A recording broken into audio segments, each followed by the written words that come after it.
ఇరాన్కు Trump ఇచ్చిన గడువు మరికొన్ని గంటల్లో ముగియనున్న వేళ పశ్చిమాసియా యుద్ధం ఉత్కంఠగా మారింది. ఇరాన్ను ఒక్క రాత్రిలో తుడిచిపెట్టేస్తానని హెచ్చరించిన ట్రంప్ రణమో శరణమో తేల్చుకోవాలని ఇరాన్కు అల్టిమేటం ఇచ్చారు. అయినా ఏమాత్రం లెక్క చేయని ఇరాన్ వెనక్కి తగ్గేదే లేదంటోంది. ఈ నేపథ్యంలో ఇరాన్ అధ్యక్షుడు మసూద్ పెజెష్కియాన్ కీలక వ్యాఖ్యలు చేశారు.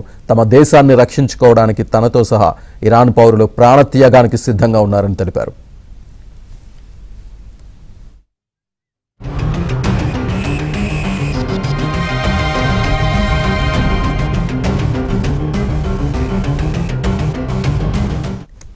ఇరాన్ నూతన సుప్రీం లీడర్ మోజ్తబా ఖమేనీ అపస్మారక స్థితిలో ఉన్నారని ది టైమ్స్ యూకే కీలక కథనాన్ని ప్రచురించింది. ప్రస్తుతం ఇరాన్లోని ఖోమ్ నగరంలో వైద్య చికిత్స తీసుకుంటున్నట్లు తెలిపింది.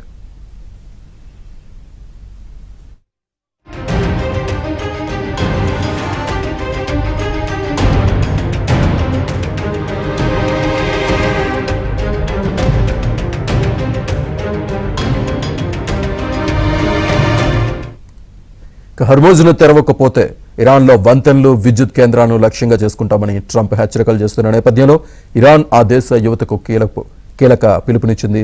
విద్యుత్ కేంద్రాల దగ్గర మానవహారంగా ఏర్పడాలంటూ ఇరాన్ మంత్రి అలీరజా రహీమీ పిలుపునిచ్చారు. అలాగే పలు న్యూక్లియర్ ప్లాంట్ల వద్ద ప్రజలే భద్రతగా ఉండాలన్నారు.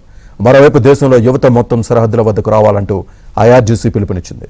క్లిష్ట సమయంలో ఇరాన్ ఆర్మీకి మద్దతు పలకాలంటూ ఐఆర్జీసీ కోరుతోంది.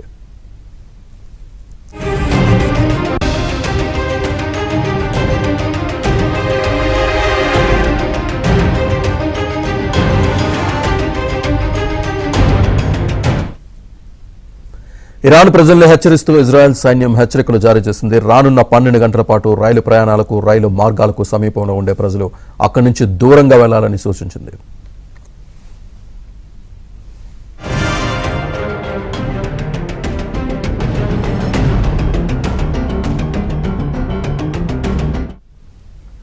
టర్కీలో ఇస్తాంబుల్లో ఉన్న ఇజ్రాయెల్ కాన్సులేట్ టార్గెట్గా దుండగుడు కాల్పులు జరిపాడు. వెంటనే సమాచారం అందుకున్న పోలీసులు కాల్పులు జరపడంతో ముగ్గురు మరణించగా